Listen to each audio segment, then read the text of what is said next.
Today at Data Engineering Explorers, we're going to explore the concepts and differences between data warehouses, data lakes, and data lakehouses. Okay, first of all, we have data warehouses. Data warehouses, this data warehouse diagram consists basically of structured data sources, as you can see, an operational system, a CRM system, and you have ETL tools, not the focus here, but usually very straightforward, only connecting the source and dumping it into the sink. And the sink here is actually the data warehouse. That's the focus here. And this data warehouse can have destinations such as reports and dashboards. So the data warehouse actually only this structure, and I would say, for example, you have MySQL and you have BigQuery, maybe Snowflake too,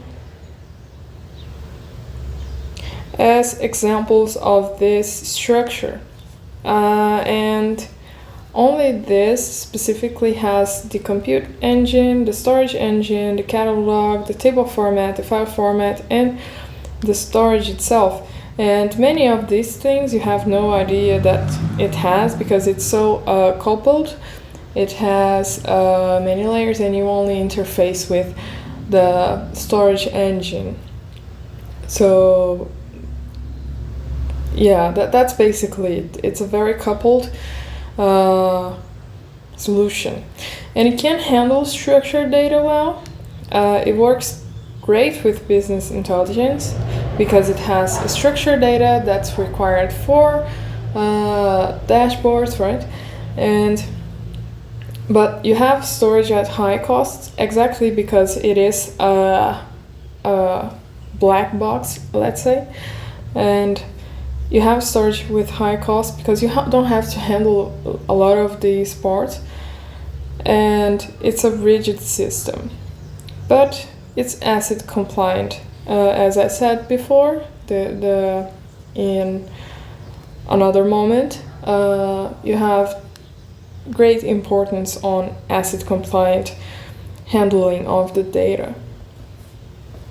Next, we have data lake, and you have different kind of sources here. You have structured sources, but you also have images that is unstructured. You have semi-structured also. I put here APIs because usually they retrieve data. The data retrieved from APIs are JSONs. And you have many pipelines. I put here as extract load, transform load, but you can see, you can understand this as data pipelines. And you have storage for many layers, usually bronze, silver, and gold, or raw. I'm gonna put this one, trusted, and refined.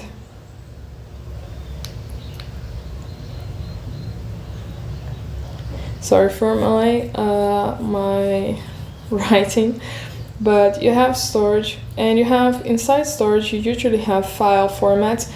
They are usually stored in a way that the data is partitioned. For instance, every day you retrieve data, so you have data partitioned.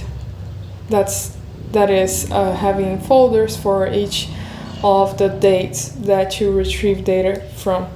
And you have here the raw data, the trusted and refined. Maybe I didn't need to write it up here, but you have the catalog, and this is actually something that most companies don't do, and this makes a mess because if you don't have catalog what data you have in each layers, you lose control of it. And when you need something, you have to explore it, maybe open a Jupyter notebook or query it, but you'd have to search for it instead of only looking into a catalog.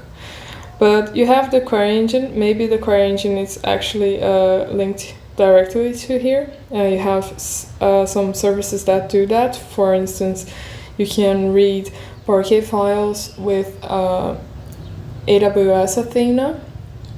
But I would strongly advise, if you're looking into building a data lake, to look into Catalog.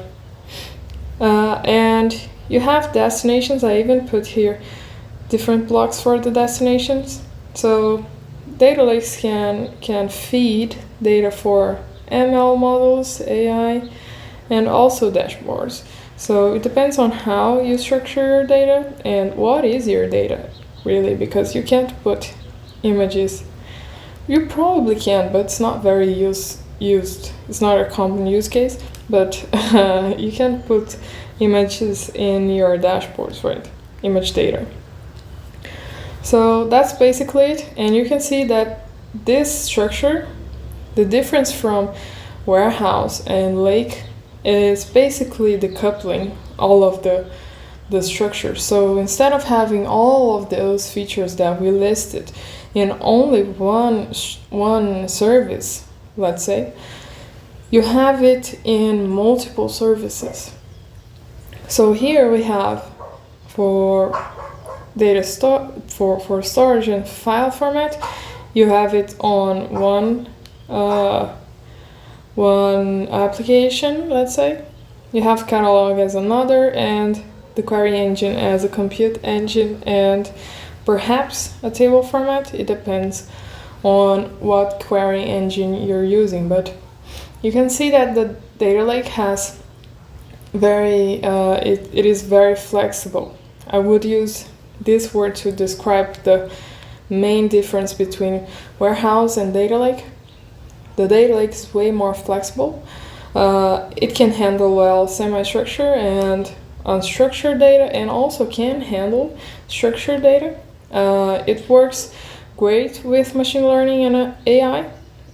It is cost effective on storage because, as I said before, usually data warehouses have high costs on storage. It is flexible and fast, but it's not ACID compliant. So you saw here where we need to improve, right, for the next iteration, where data engineering had to look at. Because you can see here that it can handle structured data. You can store your data in file formats such as Parquet, Avro, and other file formats, but this had some disadvantages as it isn't ACID compliant. So for our next iteration, let's say, and when I say R, I say data engineering iteration, because and I didn't give this context, but it started with Lake Warehouse and went to Data Lake, and now upgraded, let's say, to Lakehouse, the data platforms architectures. And yeah, you probably knew that because you were watching a data engineering video, but if not, that's the timeline. And here we have basically the same. You can see that nothing really changed except for this table format. This is the key to the next iteration, to the next architecture, because actually I put here differently also the extract to upstart because of ACID compliant. So instead of archiving, storing your data into file formats, it was created some kind of framework known as table formats. You have multiple, I'm going to go through them also, but you have this concept of table format that was it changed everything for data lakes. It actually changed to lake houses. So and you can have ACID compliant you can have ACID compliant transactions because of it. So here we decouple a little bit more.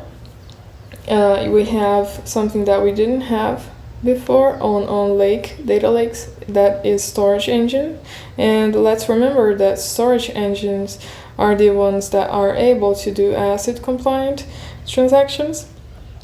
And you have here also not only storage and file format, but you have also table format. So Lakehouses, they handle well structured data, semi-structured data, and unstructured data, so all kinds of data. It is suitable for data analysis and data science, dashboards and machine learning, let's say. It is cost effective, such as Data Lake was, and it is flexible and fast, as Data Lake also was. But as I said, the main difference is ACID compliant. It is ACID compliant because of table formats and storage engines. And we can say that Lakehouses are the best of both worlds because it has great management features, the table formats,